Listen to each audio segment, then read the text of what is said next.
coalition of domestic election observers, which is today impressing upon the Electoral Commission to include the existing voter identity card among documents individuals which can be used to establish eligibility to register in the upcoming registration exercise. Parliament yesterday gave the green light for a new constitutional instrument backing the EC's plan to compile the new voters register starting June 30. Eligible voters have to use the Ghana card or the national passport to register for the ID card, the voter's ID card. Well, a move which has sparked controversy in the country. But in a statement issued by CODEO, CODEO says this may place a burden on guarantors as many eligible voters do not possess the Ghana card and the passport. Here are some of the key issues raised by CODEO. CODEO believes that a good number of eligible Ghanaians do not currently possess either of the two identification cards, that's the Ghana card and the passport. Therefore, a substantial number of prospective registrants would be compelled to rely on guarantors to be able to exercise their right to be registered as voters. In communities where only a few people possess the requisite identity documents, there will be real difficulty on the part of qualified citizens in exercising their right to register to vote.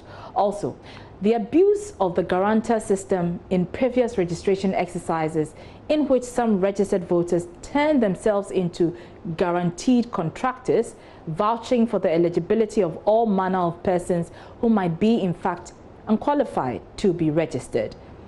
The same system tended to create extreme tension in the voter registration process, with some political party agents and activists physically preventing persons who lack the requisite identification documents from registering, sometimes on the basis of mere suspicion. It is important to note that if the proposed eligibility provisions are maintained, we would be faced with a situation where, for the first time in the history of elections under the Fourth Republic, many potential voters will have to rely on the guarantor system to establish their eligibility to be registered to vote. Vast majority of prospective voters in Ghana possess a voter identity card issued by the Commission. Since 2012, CODEO believes it would be proper and appropriate for the EC to include the existing voter ID card among the documents one could use to establish eligibility to register in the 2020 registration exercise.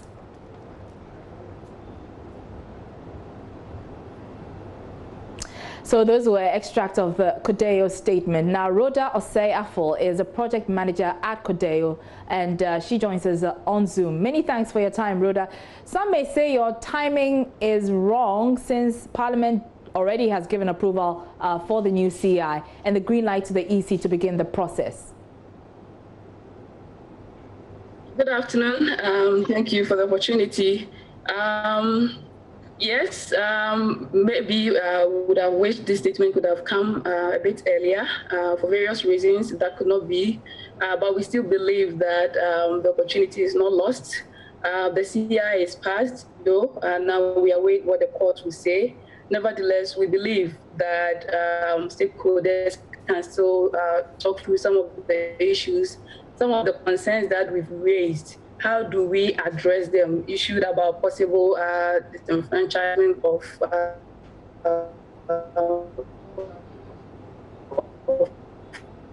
probably millions of Ghanaians. Issues about how do we address these issues? Assuming even the court gives the EC the go-ahead to carry on with the CI that has just been amended, how do we address some of these issues? So we think that it's still not too late to raise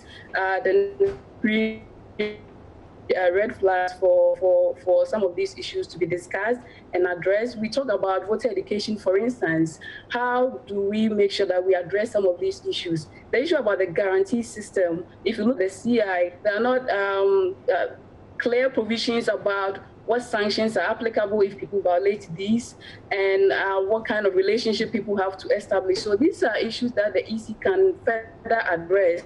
So we believe it's not too late to make the call. Rhoda, CODEO is a major stakeholder in this process. Have you reached out directly to the EC on these concerns that you're raising?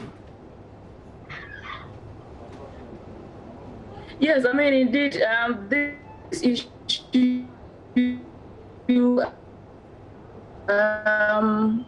the broader issue, yeah, and some time back, CODEO issued a statement at the time calling on the EC's advisory body to step in and to do some kind of mediation, try and see if we can get stakeholders to reach some consensus. So earlier, CODEO had spoken, issued a statement some months ago. Now, specifically on this issue, we have been at IPAC where some of these concerns were raised, and CODEO also added on to the discussions at the IPAC level. So we've done that, but also just before this statement even came out, CODEO had written directly to the Commission and to raise some of these concerns. And what was the reaction of the Commission?